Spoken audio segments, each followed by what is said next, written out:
Hello everyone, my name is Alnisa Gunda.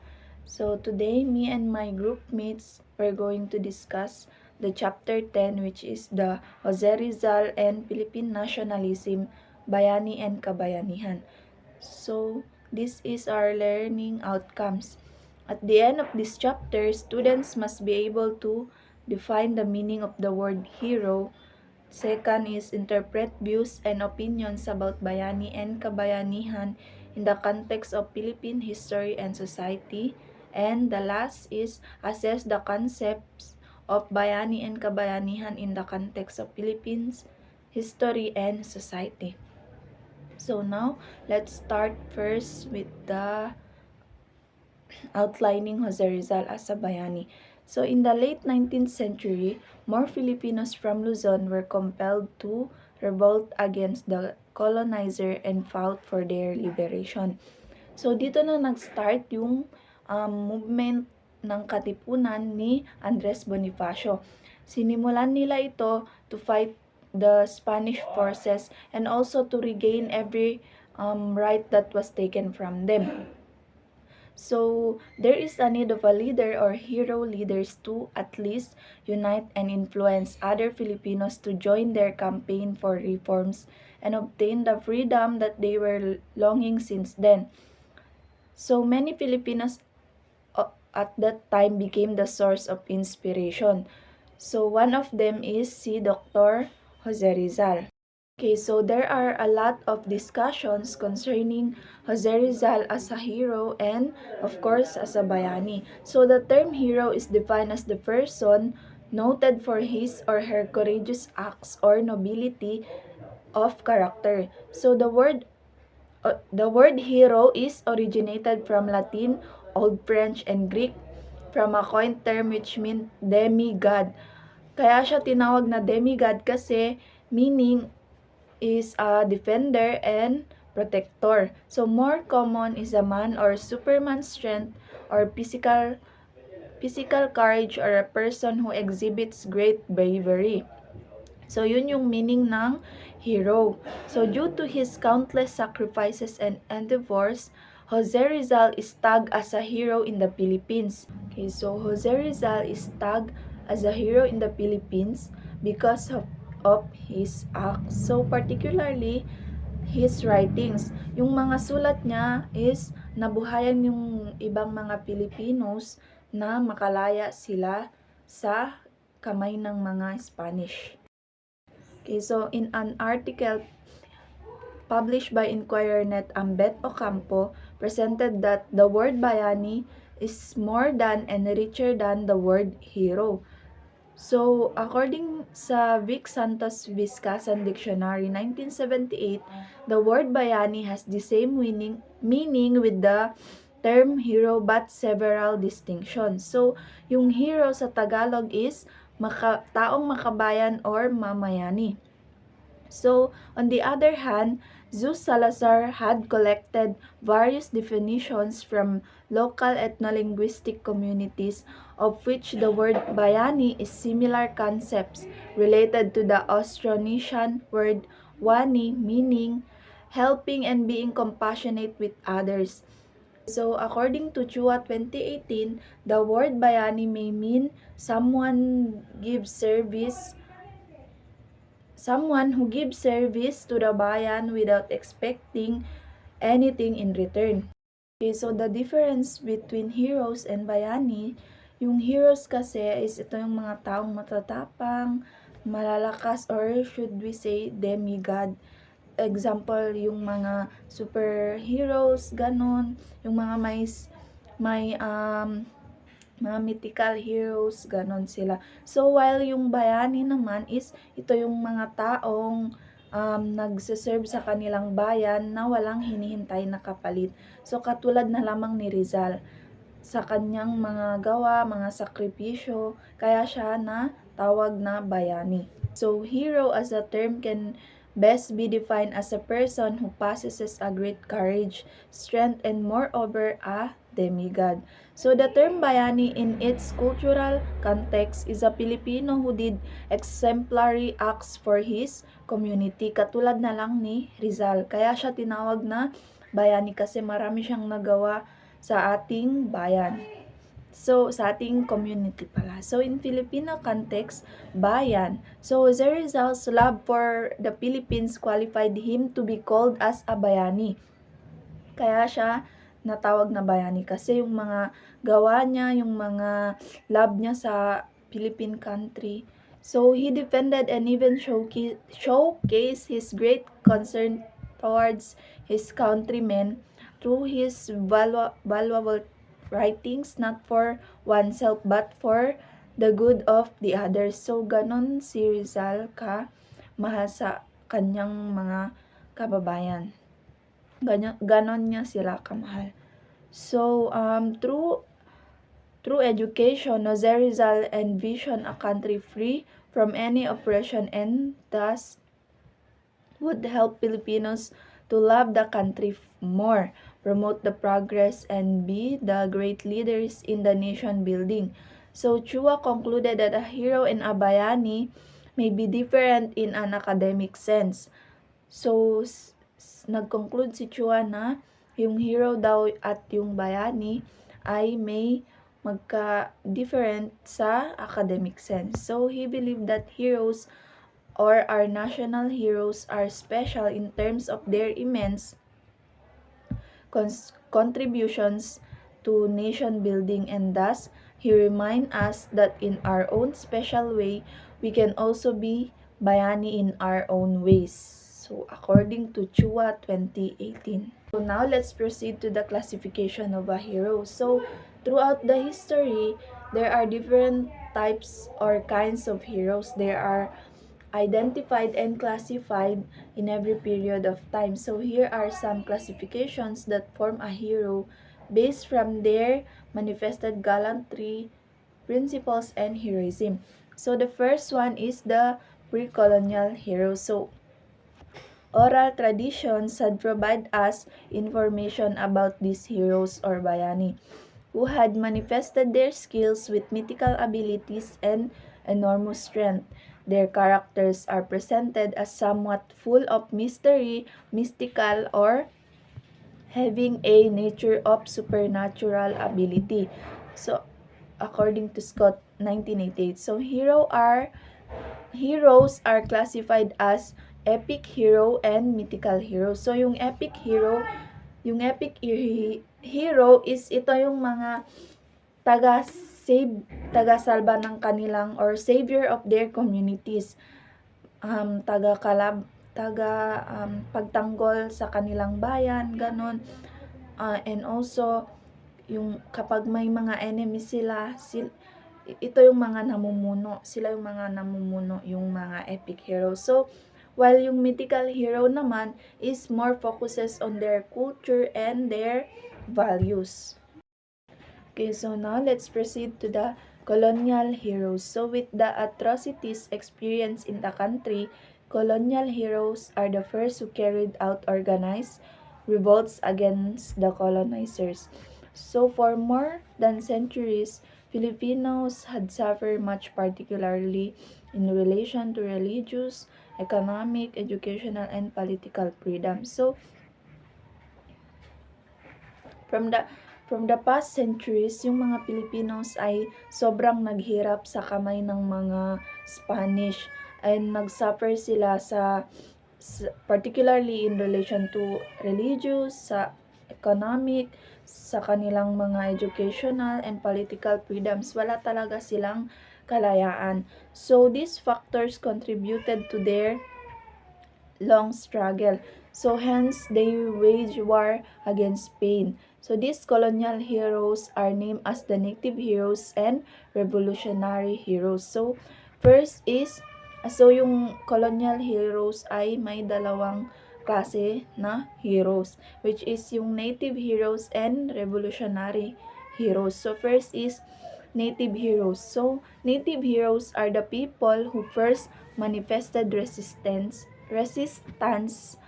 From the integration of the Spanish colonial rule, they were motivated by their preference to keep their old ways like beliefs, lands, and even freedom. So hence, they refused to embrace and integrate Hispanic cultures during the first phase of Spanish colonization. So halimbawa ng native heroes is katulad na lamang nila Dr. Jose Rizal, Emilio Aguinaldo, Apolinario Mabini at sina Andres Bonifacio. Sila yung mga native na heroes dito sa Philippines. So now, let us proceed to the third classification of a hero, which is the revolutionary heroes. So kapag ka sinasabi nating revolutionary heroes, it is a kapag ka sinasabi nating revolutionary, it is a person who either participates in or advocates for a revolution. It can also describe something producing a major and sudden impact on the society. So, ito yung mga heroes or ito yung mga tao na may impact sa ating society or sa ating country. So, revolutionary heroes, these heroes were fully driven by their belief that Filipinos could now run and govern the country. So, ito yung mga tao na naniniwala or ito yung mga heroes na naniniwala na maaaring maglingkod ang Filipinos sa or maaaring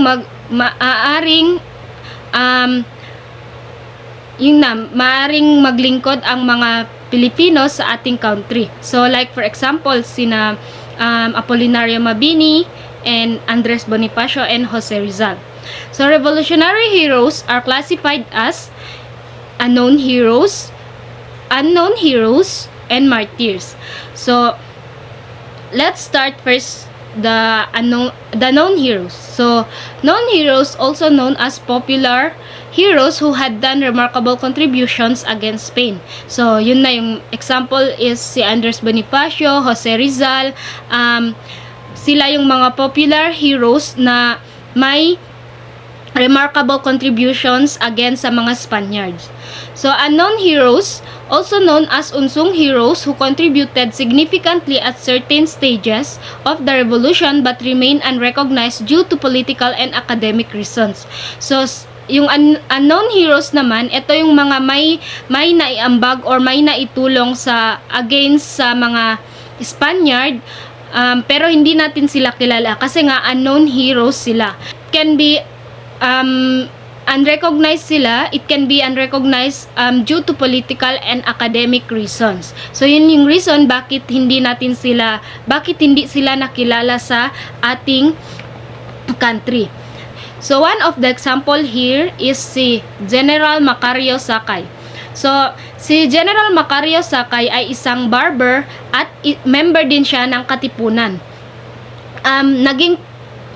Naging presidente din siya ng Katagalugan at yun na, member siya ng Katipunan alongside with Bonifacio. So hindi natin siya kilala. Parang hindi natin siya kilala. At the same time, hindi sila na introduce na as a heroes kasi nga unknown heroes sila or unsung, but they have a remarkable contributions or may naitulong sila sa pag-unlad ng ating country against Spaniard. So the third is the martyrs. These heroes are clearly defined as people who courageously faced brutal punishment and died ultimately for their great spirits and belief from the hands of enemies. So ito na. So one of the example here is si Jose Rizal. Si Dr. Jose Rizal. Siya yung example dito kasi nga kasi alam naman natin na si Jose Rizal sa sobrang mahal niya ang country natin, na-experience na yung mga brutal punishment ng mga Spanish. So let's proceed to the post-colonial heroes. So post-colonial heroes, also known as post-war heroes. They possess heroic qualities and are honored even after the colonial period.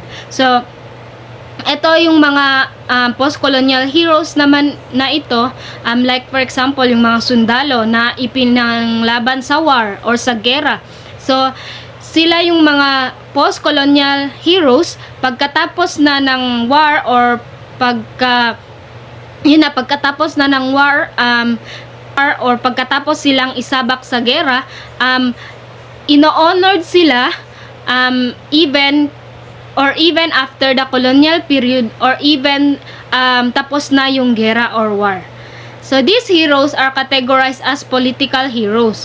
So yung post-colonial heroes, classified siya as political heroes. So when we say political heroes, a political hero is a person who has a political ideology.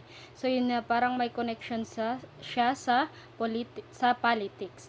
They are critics of the status quo or a political system.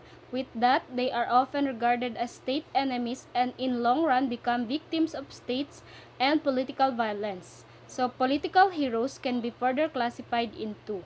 So first is the idealistic heroes and the second is the realistic heroes. So idealistic heroes, this hero is an advocate of the idealism principle. This person believes in peaceful means of effecting changes and reforms in the society. Their intellectual prowess is used to voice out possible solutions for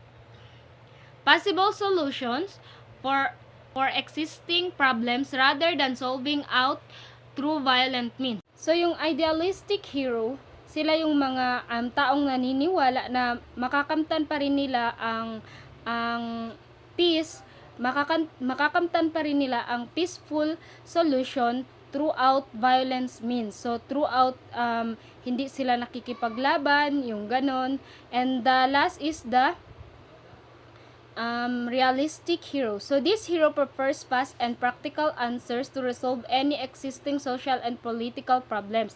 So yung mga realistic hero, sila naman yung mga mabilis masolusyonan ang isang problema, social or political problem. So the last classification of a heroes is the modern day heroes.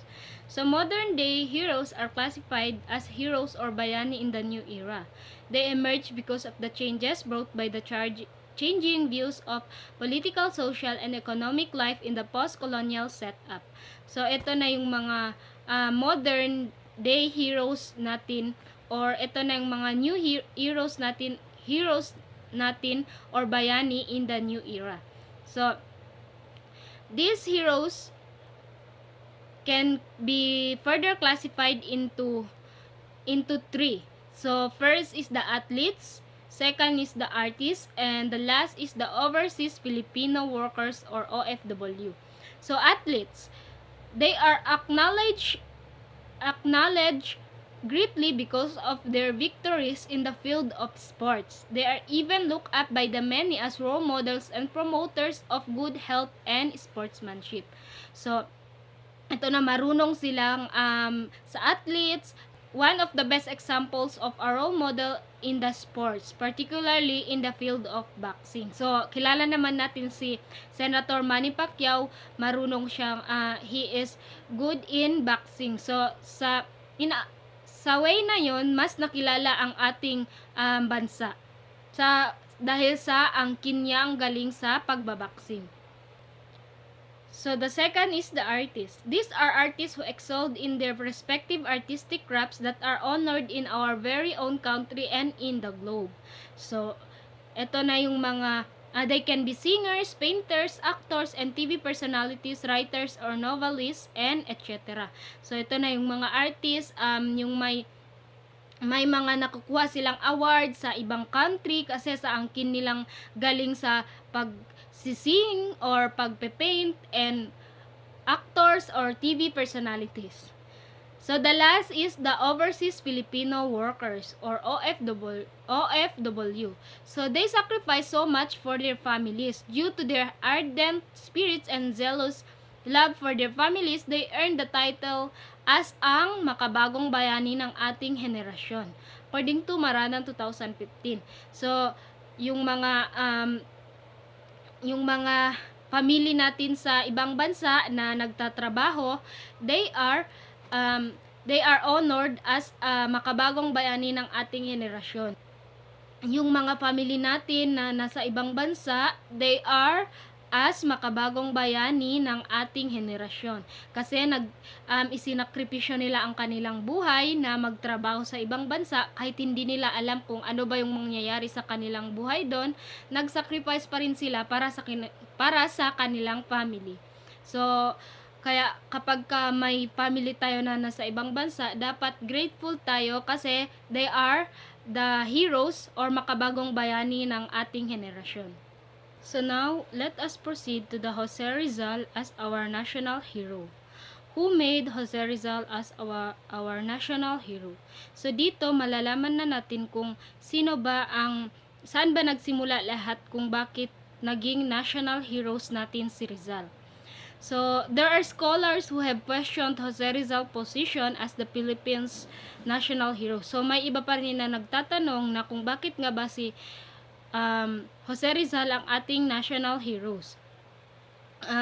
Certain arguments were raised, Andres Bonifacio, not Rizal. So, dapat daw, yung iba na nagsasabi na dapat daw si Andres Bonifacio ang ating national heroes at hindi si Rizal.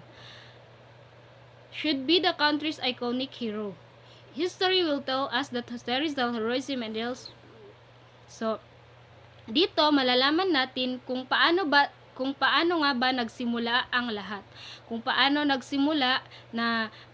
sino ang nagsimula ng lahat, kung bakit naging national heroes natin si Rizal. So, nagsimula ang lahat ng magpahayag si Governor Civil William Howard Taft sa mga mensahero na sina Padre de Tavera, Luzuriaga at Legarda at ang mga Pilipinong miyembro ng Komisyon ng Pilipinas na kung saan si Taft ang punong kinatawan. So si Taft ang chairman. So dito sinabi ni Taft, and now gentlemen, you must have a national heroes. So ito dapat yung sasabihin ni these were supposed to be the words addressed by Governor Taft to kina Padre Tavera, Legarda, Luzuriaga, and the Philippines Commission. So yun yung dapat niyang sabihin. So naiulat din dito na nasasabing ang pagpulong na ang naging magkalaban para sa mga pambansang bayani ng Pilipinas ay sina Marcelo H. del Pilar, Graciano Lopez Haina, Jose Rizal, General Antonio Luna, Emilio Jacinto at Andres Bonifacio. At ang napili at natanggap ng lahat ay si Jose Rizal lamang. So at ang kasaysayan ay naganap.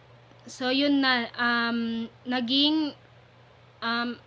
nagpulong na sila kung sino ba ang magiging national heroes natin at si Rizal ang kanilang napili. So isa pa sa mga sinasabing pangunahing dahilan ay nang dumating ang mga Amerikano sa Pilipinas na pag-alaman ng mga mananakop ang filosofiya ni Rizal na edukasyon muna para sa mga tao bago ang kalayaan. So isang eksaktong filosofiya para sa paggawa ng dahilan sa kanilang polisyang pangkolonyal at kanilang pinanghihikayat at ginamit para bigyan ng promotion ang kaisipan ni Rizal. Sa kabilang banda, nakita nila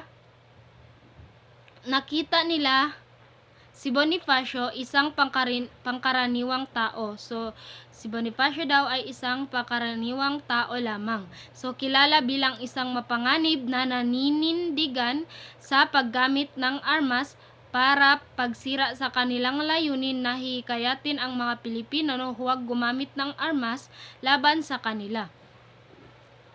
So, sa lahat ng ginawa ng mga Americans or ng mga gustong maging national heroes si Rizal, may iba pa rin na nagtatanong or may iba pa rin na hindi sang-ayon na si Rizal ang ating national heroes at dapat daw na si Andres Bonifacio ang ating national heroes. So, sa lahat ng nangyari, hindi naging madali na maging national heroes natin si Rizal. So dito na si papasok na so dito na si Esteban de Ocampo. So siya si Esteban de Ocampo. So si Esteban de Ocampo ay naniniwala kay Rizal, or si Esteban de Ocampo ay isang Rizalista. So si Esteban de Ocampo, siya ang nagsulat ng article entitled Who Made Rizal Our Foremost National Hero and Why?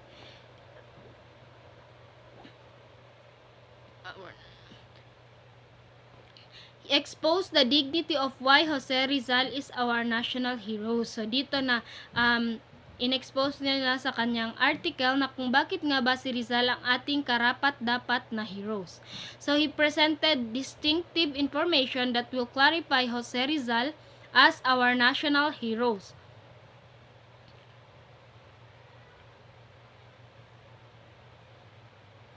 So Ocampo believed that a hero is a prominent or central personage taking admirable part in any remarkable action or event. He also added that a hero is a person of distinguished valor or enterprise in danger, and a man honored after death by public worship because of exceptional service to mankind. So, during Jose Rizal's years of education and experience abroad, he was an active figure who participated in the propaganda movement. So, dito na si Esteban de Ocampo, isinulat niya sa kanyang article yung mga ginawa ni Rizal, yung mga nagawa na organization ni Rizal, and it was aimed at the propagandists to make the Philippines be acknowledged as a province of Spain, and most especially to create reforms in the Philippines. So true that Rizal had contribute ideas for the nationhood building. So dito sinulat ni Esteban de Ocampo na totoo talaga na si Rizal ay nag-contribute sa atin para sa ating country. So during Jose Rizal years of